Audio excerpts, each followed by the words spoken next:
ಉದಾಹರಣೆಗೆ ಹೇಳ್ಬೇಕಪ್ಪ ಅಂದ್ರೆ ಬಜಾರಿಗೆ ನಾವು ಮರಿನ ತೊಗೊಂಡು ಹೋದೆವಪ್ಪ ಅಂದ್ರೆ ವಾಪಸ್ ಮನೆಗೆ ತರಬಾರ್ದು, ಅದೆಷ್ಟೇ ಬಂದರೂ ಕೊಟ್ಟು ಬರಬೇಕು ಅನ್ನೋ ಮಾತನ್ನು ಹಿರಿಯರು ಮೊದಲಿನ ಕಾಲದಿಂದ ನಮ್ಮ ಭಾಗದೊಳಗೆ ಹೇಳ್ತಾ ಇದ್ರು ಕುರಿ ಕಾಯೋರು.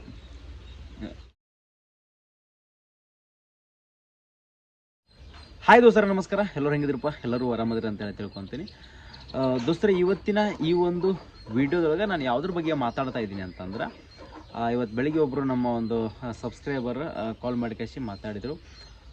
ಕೆಲವೊಬ್ಬರು ಅಂತಾರ್ರಿ, ಮರಿಗಳ ನಡಕ್ಕೆ ಬಂದ ಕಾಸಿ ಕೈ ಈ ಥರ ಹಾಕಿದ್ರೆ ಮರಿಗಳು ವೀಕ್ ಆಗ್ತಾವಂತಲ್ಲ, ಸೊರಗ್ತಾವಂತಲ್ಲ, ಯಾಕೆ ಅಂತ ಕೇಳಿದರು.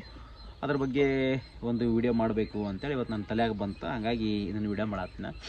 ದೋಸ್ತರು ನೋಡ್ರಿ, ಮರಿಗಳು ಈ ರೀತಿ ನಡಕ್ಕೆ ಯಾಕೆ ಕೈ ಹಾಕ್ತಾರೆ? ಒಳ್ಳೇದು ಅಂದ್ರೆ ಯಾಕೆ ಕೈ ಹಾಕ್ತಾರಪ್ಪ ಅಂತಂದ್ರೆ, ಫಸ್ಟು ನಡ ಬಂದು ಮುಟ್ಟಿದ್ರಂದ್ರೆ ಗೊತ್ತಾಗುತ್ತೆ. ಯಾರು ಕಟಗರಾಗಿರ್ಬೋದು ಅಥವಾ ಯಾರೋ ಮರಿ ಖರೀದಿ ಮಾಡೋರು ಅಥವಾ ರೈತರು ಕೂಡ. ರೈತರು ಏನಾರ ಬಂದು ಕಾಶಿ ಆ ನಡಕ್ಕೆ ಕೈ ಹಾಕ್ತಾರಂದ್ರೆ ಅಲ್ಲೇ ಗೊತ್ತಾಗ್ಬಿಡ್ತೈತೆ ಅವ್ರಿಗೆ. ಏನು ಗೊತ್ತಾಗುತ್ತೆ? ಮರಿ ಹೆಲ್ದಿಯಾಗಿದೆ ಅಂತೇಳಿ ಗೊತ್ತಾಗ. ಯಾವ ಥರಪ್ಪ ಅಂದ್ರೆ, ಒಂಥರ ನಡನ ಮುಟ್ಟಿದ್ರಪ್ಪ ಅಂದ್ರೆ ಫುಲ್ಲು ಮಾಂಸ ಹತ್ತಿ ಫುಲ್ ಒಂಥರ ಗಟ್ಟಿ ಮುಳೆನೇ ಹತ್ತಲಿಲ್ಲ ಅಂದ್ರೆ ಆ ಮರಿ ಬಹಳ ಒಂದು ಹೆಲ್ದಿಯಾಗಿದೆ ಅಂತ ಅರ್ಥ. ಅಕಸ್ಮಾತ್ ನಡಕ್ಕೆ ಕೈ ಹಾಕಿದ್ರೆ ಬರೀ ಮೂಳೆನೇ ಕಾಣ್ತಾ ಇದ್ರೆ, ಮೂಳೆನೇ ಹತ್ತಿದ್ರೆ ಕೈಗೆ, ಆ ಮರಿ ಆರಾಮಿಲ್ಲ ಅಂತ ಅರ್ಥ. ಆರಾಮಿಲ್ಲ ಅಂತಂದ್ರೆ ಅದು ಕರೆಕ್ಟಾಗಿ ಫೀಡನ್ನು ತಿಂದಿಲ್ಲವ ಅಥವಾ ಕಾಳ ಮೇವು ಇವೆಲ್ಲ ತಿಂದು ಕಾಸಿ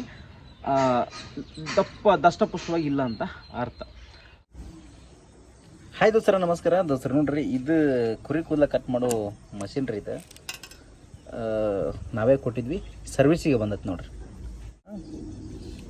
ನಾವು 1 ವರ್ಷ ವಾರಂಟಿ ಕೊಡ್ತೇವೆ ರೀ ಇದನ್ನು, ಹಾಗಾಗಿ ಈಗ ಸರ್ವಿಸ್ ಮಾಡಿಕೊಡತ್ತೀವಿ ನೋಡಿರಿ. ನಿಮ್ಗೆ ಏನಾರ ಕುರಿ ಕೂದಲ ಕಟ್ ಮಾಡೋಕೆ ಮಷಿನ್ ಬೇಕಿದ್ರೆ ನಮ್ಮಲ್ಲಿ ಸಿಗ್ತಾವೆ. ಕಾಂಟ್ಯಾಕ್ಟ್ ನಂಬರ್ ಕೊಟ್ಟಿರ್ತೀನಿ, ಕಾಲ್ ಮಾಡ್ಕೇಸಿ ಮಾತಾಡ್ರಿ. ಮತ್ತು ಇದನ್ನು ತಿಳ್ಕೊಬೇಕು ಅಂತ ಅಂದ್ರೆ ನಡಕ್ಕೆ ಕೈ ಹಾಕಲೇಬೇಕು. ಓಕೆ, ಆಲ್ಮೋಸ್ಟ್ ನಡಕ್ಕೆ ಕೈ ನಾವು ಫಾರ್ಮರ್ಸು ಅಥವಾ ಕುರಿ ಕಾಯೋರು ನಡಕ್ಕೆ ಕೈ ಹಾಕಿದ್ರಪ್ಪ ಅಂತಂದ್ರೆ, ಈಗ ನನ್ನ ಮರಿಗಳು ನನ್ನ ಹತ್ರ ಒಂದು 100 ಮರಿ ಅದಾವಂತ ಇಟ್ಕೊಳ್ಳೋಣ. ಓಕೆ, ನನ್ನ ಮರಿಗೆ ಯಾರಾದರೂ ಬಂದು ನಡಕ್ಕೆ ಹಾಕಿದ್ರೆ ನನ್ನ ಒಂಥರ ಮನಸ್ಸಿಗೆ ಬೇಸರ ಆಗುತ್ತೆ. ಯಾಕೆ ಬೇಸರ ಆಗುತ್ತಪ್ಪ ಅಂತಂದ್ರೆ, ಇದು ಮಾಂಸ. ಓಕೆ, ಇದನ್ನು ಬಂದು ಕಾಸಿ ಹೀಗೆ ಹಿಚ್ಚಿರ್ತಾರೆ. ಈ ಥರ ಹೆಚ್ಚಿದಾಗ ಏನಾದ್ರು ಸ್ವಲ್ಪ ನೋವಾಗುತ್ತೆ ಅಲ್ಲಿ. ಓಕೆ, ಸ್ವಲ್ಪ ನೋವಾಗುತ್ತೆ. ಈಗ ಬರ್ತಾರೆ, ಏನು ಮಾಡ್ತಾರೆ, ಬಂದವ್ರು ಏನು ಮಾಡ್ತಾರೆ ಅಂದರೆ, ಏನಪ್ಪ ಏನು ರೇಟ್ ಹೇಳಾಗತ್ತೆ ಅಂತಾರೆ. ನಾವು ಒಂದು ರೇಟ್ ಹೇಳ್ತೀನಿ, ಬಂದು ಕಾಸಿ ಏನು ಮಾಡ್ತಾರೆ, ನಡಕ್ಕೆ ಹಿಂಗೆ ಕೈ ಹಾಕ್ತಾರೆ. ಎಲ್ಲ ಮರಿಗೂ ಈ ಥರ ಹಾಕ್ತಾ ಹೋಗ್ತಾರೆ. ಹಾಕ್ತಾ ಹೋದಾಗ ಹಿಂಗೆ ಮಾಡಿ ಕಾಸಿ ನಾರ್ಮಲ್ ಹಿಂಗೆ ಹೆಚ್ಚಿದ್ರೆ ಓಕೆ, ಹಿಂಗೆ ಹೆಚ್ಚಿದ್ರೆ ಓಕೆ. ಕೆಲವೊಬ್ರು ಏನು ಮಾಡ್ತಾರೆ, ಹಿಂಗೆ ಮಾಡ್ತಾರೆ. ಹಿಂಗೆ ಆ ಥರ ಮಾಡಿದಾಗ ಏನಾಗುತ್ತಪ್ಪ ಅಂತಂದ್ರೆ, ಮರಿಗಳಿಗೆ ಏನಾಗುತ್ತೆ, ಮೈ ಒಳಗೆ ಪೇಯ್ನ್ ಸ್ಟಾರ್ಟ್ ಆಗುತ್ತೆ. ಈಗ ನಮಗೆ ನೋಡ್ಬೋದು, ಏನಾದರೂ ಸ್ವಲ್ಪ ಹೊರಗಡೆ ಹೋಗಿ ಬಂದರೆ ಸುಸ್ತಾಗಿತ್ತಪ್ಪ ಅಂತೇಳಿ ನಾವು ಯಾವ ರೀತಿ ಮಲ್ಕೊತೀವಿ, ಆ ರೀತಿಯಾದ ಪೇಯ್ನ್ ಸ್ಟಾರ್ಟ್ ಆಗುತ್ತೆ. ಪೇಯ್ನ್ ಸ್ಟಾರ್ಟ್ ಆತಪ್ಪ ಅಂದ್ರೆ 1-2 ದಿನ ಫೀಡ್ ತಿನ್ನೋದನ್ನು ಸ್ಟಾಪ್ ಮಾಡ್ತವೆ. ಫೀಡ್ ತಿನ್ನೋದನ್ನು ಸ್ಟಾಪ್ ಮಾಡ್ತಪ್ಪ ಅಂತಂತಂದ್ರೆ ಮರಿಗಳು ಏನೋ ಸ್ವಲ್ಪ ಇಮ್ಯುನಿಟಿ ಪವರು ಸ್ವಲ್ಪ ಲೈಟಾಗಿ ಕಡಿಮೆ ಆಗೋದಾಗಿರ್ಬೋದು. ಅದೇ ರೀತಿಯಾಗಿ ಮತ್ತು ಬೇರೆ ಥರ ಒಂದು ಪ್ರಾಬ್ಲಮ್ ಸ್ಟಾರ್ಟ್ ಆಗಬಹುದು. ಆದರೆ ನಾರ್ಮಲಾಗಿ ಆ ರೀತಿ ಆಗಲ್ಲ. ಇದೇ ಉದಾಹರಣೆಗೆ ಹೇಳ್ಬೇಕಪ್ಪ ಅಂದ್ರೆ, ಬಜಾರಿಗೆ ನಾವು ಮರಿನ ತೊಗೊಂಡು ಹೋದೆವಪ್ಪ ಅಂದ್ರೆ ವಾಪಸ್ ಮನೆಗೆ ತರಬಾರ್ದು, ಅದೆಷ್ಟೇ ಬಂದರೂ ಕೊಟ್ಟು ಬರಬೇಕು ಅನ್ನೋ ಮಾತನ್ನು ಹಿರಿಯರು ಮೊದಲಿನ ಕಾಲದಿಂದ ನಮ್ಮ ಭಾಗದೊಳಗೆ ಹೇಳ್ತಾ ಇದ್ರು. ಕುರಿ ಕಾಯೋರು ಲೆಕ್ಕದಾಗ ಹೇಳ್ತಿದ್ರು. ಯಾಕೆ ಹೇಳ್ತಿದ್ರು ಅಂತ ಹೇಳೋದಾದ್ರು, ಬಜಾರ್ ಒಳಗೆ ಏನ್ರಿ ಒಬ್ಬರಲ್ಲ ಇಬ್ಬರಲ್ಲ ಸಾವಿರಾರು ಜನ ಬರ್ತಾರೆ. ಮರಿನ ಬಂದು ಹಿಂಗೆ ಹೆಚ್ಚಿಗೋದು ಅವಾಗ ಏನಾಗ್ಬಿಡ್ತಾ, ಮರಿ ಅಂತ ಫುಲ್ ಪೇಯ್ನ್ ಬಂದುಬಿಡ್ತದೆ. ಪೇಯ್ನ್ ಬಂತಪ್ಪ ಅಂತಂದ್ರೆ ಮನೆಗೆ ಬಂದ ತಕ್ಷಣ 2-3 ದಿನ ಫೀಡ್ ತಿನ್ನಂಗಿಲ್ಲ. ಅವಾಗ ಏನಾಗ್ಬಿಡ್ತಾ, ಮರಿ ಫುಲ್ ಸುಸ್ತಾಗ್ಬಿಡ್ತದೆ. ಉದಾಹರಣೆಗೆ ಹೇಳ್ಬೇಕಂದ್ರೆ, ನಂದೇ ಒಂದು ಮರಿ 2 ಮರಿ ಇತ್ತು, ಭಾಳ ಪೌಷ್ಟಿಕಾಂಶನ ಗಟ್ಟಿ ಮುಟ್ಟಿತ್ತು. ನಮ್ಮ ಟಾರ್ಗೆಟ್ ಒಂದು 30,000 ರೂಪಾಯಿ ನಾವು ಮಾರಬೇಕಂತಿತ್ತು. 25-28 ಮಟ್ಟ ಕೇಳಿದ್ರು, ನಾವು ವಾಪಸ್ ತೊಗೊಂಬಂದ್ವಿ. 1 ವಾರದೊಳಗೆ ಫುಲ್ ವೀಕ್ ಆಯ್ತು. ಆಲ್ಮೋಸ್ಟ್ ಒಂದು 4 kg-ಯಿಂದ 5 kg ತನಕ ವೀಕ್ ಆಯ್ತು. ಈ ರೀತಿಯಾಗಿ ಅದರೊಳಗೆ ಇರ್ತಾವೆ. ಓಕೆ, ಮತ್ತು ಇನ್ನೊಂದು ಹೇಳ್ತಾರೆ, ಒಬ್ಬೊಬ್ಬರ ಕೈ ಸರಿ ಇರೋಂಗಿಲ್ಲ, ಹಿಂಗೆ ಅಂತ ಹೇಳ್ತಾರೆ.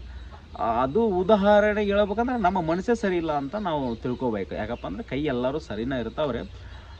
ಕೈ ಸರಿ ಇಲ್ಲ ಅಂದರೆ ನೋಡ್ಬೋದು, ಈ ಹೆಚ್ಚಿಗೋದು ಪ್ರಶ್ನೆ ಅಲ್ಲ, ಏನೋ ಅವ ಸರಿ ಇಲ್ಲ, ಅದು ಸರಿ ಇಲ್ಲ, ಏನೋ ಬಂದು ನೋಡಿದ್ನಂದ್ರೆ ಆ ಬದುಕು ಉಳಿಯಲ್ಲ, ಅದು ಬದುಕು ಹಾಳಾಗಿಬಿಡ್ತೈತೆ ಅಂತ ಅನ್ಕೊಂಡು ಅದೇನೋ ತಲೆ ತೆಗೆದು ಬಿಡ್ರಿ.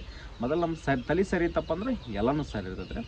ಆದ್ರೇನು ಕೆಲವೊಬ್ರು ಏನು ಮಾಡ್ತಾರೆ ಅಂದರೆ, ಫಾರ್ಮ್ ಒಳಗೆ ಬಂದ್ರಪ್ಪ ಅಂದ್ರೆ ಗೊತ್ತಿರ್ತೈತಿ ರೈತರಿಗೆ, ಅದು ಬೇಜಾರಾಗುತ್ತೆ ಅಂದರೆ ನಾರ್ಮಲ್ ಈ ರೀತಿಯಾಗಿ ಹಾಕ್ತಿರ್ತಾರೆ. ಕೆಲವೊಬ್ರು ಏನು ಮಾಡ್ತಾರಪ್ಪ ಅಂದ್ರೆ, ಬಂದವ್ರು ಹಿಂಗೆ ಹಾಕ್ತಿರ್ತಾರೆ. ಅದು ಏನು ಮಾಡೋಕ್ಕಾಗಲ್ಲ. ನಾವು ವ್ಯಾಪಾರ ಮಾಡ್ಬೇಕಂದ್ರೆ ಹಾಕಲೇಬೇಕು ಅವರು.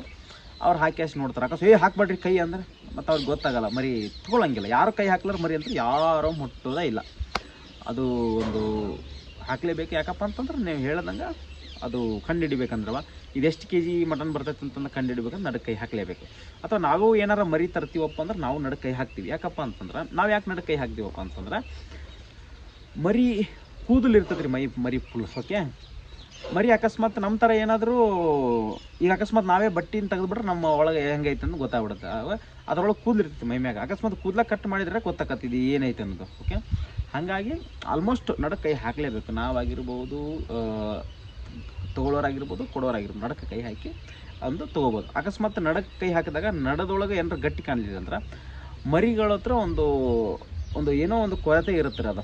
ಅಥವಾ ಹಾಲು ಕರೆಕ್ಟಾಗಿ ಕುಡಿದಿಲ್ಲ ಆಗಿರಬಹುದು. ಆಮೇಲೆ ಕರೆಕ್ಟಾಗಿ ಮರಿಯೊಳಗೆ ಕಾಳ ನುಚ್ಚು ಅದೆಲ್ಲ ತಿನ್ನದೇ ಇದ್ದಿರಬಹುದು. ಈ ರೀತಿ ಒಳಗೆ ಆಗಿರ್ತದೆ. ಅಕಸ್ಮಾತ್ ಏನು ಕಾಳ ನುಚ್ಚು ಎಲ್ಲ ತಿಂದರೂ ಕೂಡ ನಡದೊಳಗೆ ಗಟ್ಟಿಲ್ಲಪ್ಪ ಅಂತಂದ್ರೆ ಒಳಗೆ ಅದರ ಹೊಟ್ಟೆ ಒಳಗೆ ಕೆಲವೊಂದು ಜೀವಾಣುಗಳು ಸತ್ತೋಗಿರ್ತಾವೆ. ಅಂದರೆ ಜೀರ್ಣಶಕ್ತಿ ಮಾಡೋಕೆ ಆಗ್ತಿರಂಗಿಲ್ಲ. ಈ ರೀತಿಯಾದ ಪ್ರಾಬ್ಲಮ್ಗಳು ಮರಿಗಳಲ್ಲಿ ಇರ್ತಾವೆ. ಇಷ್ಟೇ ವಿಷಯ. ಮತ್ತು ಇನ್ನೊಂದು ಯಾರೋ ಬಂದರು ನಮ್ಮ ನಡಕ್ಕೆ ಕೈ ಹಾಕಿದ್ರು ನಮ್ಮ ಮರಿ ಪ್ರಾಬ್ಲಮ್ ಆಯ್ತು, ಮೇವು ತಿಂತ ಇಲ್ಲ, ಮತ್ತು ಅವ್ರ ಮೇಲೆ ಈ ರೀತಿ ಅದರೊಳಗೆ ಏನೂ ತಪ್ಪದು. ಯಾಕಪ್ಪ ಅಂದರೆ ಈ ಒಂದು ಕುರಿ ವ್ಯವಹಾರ ಮಾಡ್ಬೇಕಪ್ಪ ಅಂತ ನಡಕ್ಕೆ ಕೈ ಹಾಕಲೇಬೇಕು. ಇವತ್ತು ನಾನು ಮರಿ ಮಾರ್ತೀನಪ್ಪ ಅಂತ ಯಾರಿಗಾದ್ರು ಹೇಳಿದ್ರೆ ನಡಕ್ಕೆ ಬಂದು ಕೈ ಹಾಕ್ತಾ ನಾವೇನು ಅನ್ನೋಂಗಿಲ್ಲ. ಅಕಸ್ಮಾತ್ ಏನು ನಾನು ಮರಿ ಮಾರಂಗಿಲ್ಲ ಅಂದ್ರೆ ಯಾರಾದ್ರೂ ಬಂದು ನಡಕ್ಕೆ ಕೈ ಹಾಕಿದ್ರಪ್ಪ ಅಂದ್ರೆ ನಮ್ಗೆ ಬೇಜಾರಾಗುತ್ತೆ. ಆಲ್ಮೋಸ್ಟ್ ಬೈತೀವಿ. ನಾವು ಕುರ್ಬಾನಿಗೋಸ್ಕರ ಮರಿಗಳನ್ನು ನೋಡೋಕೆ ಹೋದಾಗ ನಾನು ಯಾರಾದ್ರು ನನ್ನ ಫ್ರೆಂಡ್ಸ್ ಬೆಂಗಳೂರಿಂದ ಬರ್ತಿರ್ತಾರೆ ವರ್ಷ ಹೋದಾಗ ನಾನು ಒಂದೇ ಮಾತು ಹೇಳೋದು, ಓನರ್ ಪರ್ಮಿಷನ್ ತೊಗೊಂಡು ನಡಕ್ಕೆ ಕೈ ಹಾಕ್ರಿ. ಯಾಕಪ್ಪ ಅಂತಂದ್ರೆ ಸಿಕ್ಕಾಪಟ್ಟೆ ನೋವಾಗಿರ್ತದೆ. ಒಂದು ವರ್ಷ ಗಂಟಲೆ ಮಗು ಥರ ನೋಡ್ಕೊಂಡಿರ್ತಾರೆ. ಹಾಗಾಗಿ ಅವ್ರು ಓನರ್ ಪರ್ಮಿಷನ್ ಇಲ್ಲಾರ ನೀವೇನಾದರೂ ನಡಕ್ಕೆ ಕೈ ಹಾಕಿದಿರಪ್ಪ ಅಂತಂದ್ರೆ ತಪ್ಪಾಗುತ್ತದೆ ಅಂತ ಹೇಳಿ ಓನರ್ ಪರ್ಮಿಷನ್ ತೊಗೊಂಡ್ಕೇಸಿ ನಡಕ್ಕೆ ಕೈ ಹಾಕಿಸ್ತಿದ್ವಿ ನಾವು. ಮತ್ತು ಅಕಸ್ಮಾತ್ ನಾವಂತರೂ ಇವಾಗಲೂ ಹೇಳ್ತೀನಿ, ಯಾರ್ದಾದ್ರೂ ಮನೆಗೆ ಮರಿ ತೊಗೊಳಕ್ಕೆ ಹೋದೆಪ್ಪ ಅಂತಂದ್ರೆ ಫಸ್ಟ್ ಮರಿನ ನೋಡ್ತೀವಿ. ನೋಡಿ ಅದಾದ ಮೇಲೆ ಅವ್ರ ಪರ್ಮಿಷನ್ ಕೇಳಿ ನಡಕ್ಕೆ ಕೈ ಹಾಕ್ತೀವಿ. ಮತ್ತು ಮಾಮೂಲಿ ಹಿಂಗೆಲ್ಲ ನಡಕ್ಕೆ ಕೈ ಹಾಕಲ್ಲ. ಮತ್ತು ಇನ್ನೊಂದು ನನ್ನ ಫಾರ್ಮಿಗೆ ಕೂಡ ಒಂದೊಂದು ಮರಿ ತೊಗೊಳಕ್ಕೆ ಬರ್ತಾರೆ, ಫೈಟ್ರ್ ಮರಿ ತೊಗೊಳಕ್ಕೆ ಬರ್ತಿರ್ತಾರೆ, ಜವಾರಿ ಮರಿ. ಯಾರು ಹುಡುಗರು ಆಲ್ಮೋಸ್ಟ್ 90% ಯಾರೂ ನಡಕ್ಕೆ ಕೈ ಹಾಕಿ ಮರಿ ತೊಗೊಂಡು ಹೋಗಲ್ಲ. ಮರಿ ಲುಕ್ ಸೈಜ್ ನೋಡ್ಕೇಸಿ ತೊಗೊಂಡು ಹೋಗ್ತಾರೆ. ಈ ರೀತಿಯಲ್ಲಿ ಇರ್ತಾವೆ ಕೆಲವೊಂದು ವಿಷಯ ಹಿಂಗೆ ಇರ್ತಾವೆ. ಎಲ್ಲನೂ ಒಂದೇ ಥರ ಹಾಕಿ ತೂಗೋಕ್ಕಾಗಲ್ಲ. ಏನೇ ಆಗಲಿ ನಮ್ಮ ಮರಿಗಳನ್ನು ನಾವು ಚೆನ್ನಾಗಿ ಮೇಯ್ಸಿನು ನಡಕ್ಕೆ ಕೈ ಹಾಕೋದು ಬೇಡ. ಅವರು ಮರಿ ನೋಡಿದ್ರೆ ಗೊತ್ತಾಗಬೇಕು ಈ ಮರಿ ಈ ರೀತಿ ತೂಗ್ತದೆ ಅನ್ನೋದು. ಆ ಲೆವೆಲಿಗೆ ನಾವು ಬೆಳೆಸಬೇಕು. ಇನ್ನೊಂದು ವಿಷಯ ಏನಪ್ಪ ಅಂತಂದ್ರೆ ನಿಮ್ಗೆ ಕುರಿ ಕೂದಲ ಕಟ್ ಮಾಡೋಕೆ ಮಷಿನ್ ಬೇಕಿದ್ರೆ ನಮ್ಮಲ್ಲಿ ಸಿಗ್ತಾವೆ. ಓಕೆ, ಆಮೇಲೆ ನಿಮ್ಗೆ ಮರಿ 50 ಮರಿ 100 ಮರಿ ಇರ್ತಾವೆ. ಒಂದೊಂದು ಮರಿಗೆ ಸಿರಂಜಿಲ್ಲೇ ಟಾನಿಕ್ ಹಾಕೋಕೆ ಕಷ್ಟ ಆಗ್ತಿರ್ತೈತಿ. ಆ ಸಿರಂಜಿ ಗನ್ ಕೂಡ ನಮ್ಮಲ್ಲಿ ಸಿಗ್ತಾವೆ.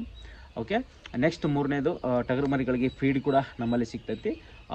ಬ್ಯಾಚ್ ಮರಿಗೂ ಕೂಡ ಫೀಡ್ ಸಿಗ್ತೈತಿ. ಆಮೇಲೆ ಫೈಟ್ರ್ ಮರಿಗೂ ಕೂಡ ಫೀಡ್ ಸಿಗ್ತೈತಿ. ಓಕೆ, ಅಡ್ರೆಸ್ ಬಂದು ಬಾಗಲಕೋಟೆ ಡಿಸ್ಟಿಕ್ ಬದಾಮಿ ತಾಲೂಕು ಯರಗೋಪೇಸ್ ಗ್ರಾಮದೊಳಗೆ ನಿಮ್ಗೆ ಸಿಗ್ತಾವೆ ಅಂತ ಹೇಳ್ತಾ ಇವತ್ತಿನ ವಿಡಿಯೋ ನಾನು ಮುಗಿಸಾಕತ್ತೀನಿ. ವಿಡಿಯೋ ಎಷ್ಟಾಗಿತ್ತು ಲೈಕ್ ಮಾಡಿರಿ, ಶೇರ್ ಮಾಡಿರಿ, ಮತ್ತು ನಿಮ್ಮ ಅನಿಸಿಕೆಯನ್ನು ನನಗೆ ಕಾಮೆಂಟ್ ಮಾಡಿ ತಿಳಿಸ್ರಿ.